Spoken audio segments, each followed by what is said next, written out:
నమస్తే welcome to I news. దేశ రాజధాని ఢిల్లీని అతలాకుతలం చేయాలని ఉగ్రవాదులు పన్నిన అత్యంత భయంకరమైన కుట్రకు సంబంధించిన సంచలన వివరాలు ఒక్కొక్కటిగా వెలుగులోకి వస్తున్నాయి.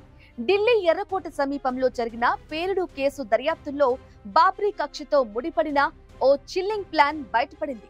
ఉగ్రవాదుల లక్ష్యం కేవలం ఒక దాడి కాదు, ఏకంగా 26/11 ముంబై దాడుల కంటే ఎక్కువ విధ్వంసం సృష్టించాలని కుట్ర పన్నారు. అందుకోసం వారు ఏకంగా 32 కార్లను సిద్ధం చేసుకున్నట్లు దర్యాప్తు వర్గాలు చెబుతున్నాయి.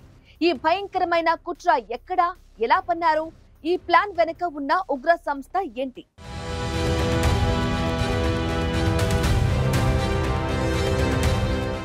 ప్రపంచానికి పాతాళ లోకాన్ని చూపించాలనే దుర్బుద్ధితో ఉగ్రవాదులు హర్యానాలోని అల్ఫలా యూనివర్సిటీలోని బిల్డింగ్ నెంబర్ 17, రూమ్ నెంబర్ 13లో భారీ కుట్రకు తెరలేపారు. వారి భయంకరమైన ప్లాన్ ప్రకారం భారీగా పేలుడు పదార్థాలను సేకరించి వాటితో ఏకంగా 32 వాహనాలను బాంబులుగా మార్చాలని చూశారు. ఈ 32 కార్లను ఢిల్లీ ఎన్సీఆర్, ఉత్తర భారతదేశంలోని ప్రధాన ప్రదేశాలలోకి నడిపి ముంబైలో జరిగిన 26/11 దాడుల తీవ్రతను మించిన విధ్వంసం సృష్టించాలని వారి పన్నాగం.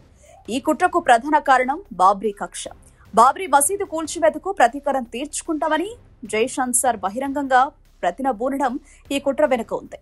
ఉగ్రవాదుల లక్ష్యాల జాబితాలో కేవలం ఢిల్లీ మాత్రమే కాదు, అయోధ్య రామ మందిరంతో పాటు ఢిల్లీ, ఫరీదాబాద్, గురుగ్రామ్, సహరాన్పూర్, హపూర్ వంటి పలు కీలక నగరాల్లో టార్గెట్లో ఉన్నాయి. ఈ ప్లానింగ్ లో ముమ్మాయిల్ షకీల్ తో పాటు షాహీన్ కూడా ఉన్నారు. షాహిద్ ఏకంగా జైషే మహమ్మద్ అనుబంధంగా ఒక మహిళా విభాగాన్ని కూడా తయారు చేస్తున్నట్లు తెలుస్తోంది. ఈ కుట్రకు కేంద్రంగా నిలిచిన అల్ ఫలాహ్ యూనివర్సిటీలో దాదాపు 40% మంది కశ్మీరీ విద్యార్థులు, సిబ్బంది ఉన్నట్లు గుర్తించారు. ముఖ్యంగా ముమ్మాయిల్ షకీల్ అద్దెకు తీసుకున్న ఫరీదాబాద్ లోని ఆ ఏకాంత ప్రాంతంలో ఏకంగా 2900 కిలోగ్రాముల పేలుడు పదార్థాలను పోలీసులు కనుగొన్నారు. ఈ పేలుడు పదార్థాలను తన కశ్మీరీ స్నేహితులు వచ్చి తీసుకుంటారని ముమ్మాయిల్ షకీల్ ఇంటి యజమానితో చెప్పాడు.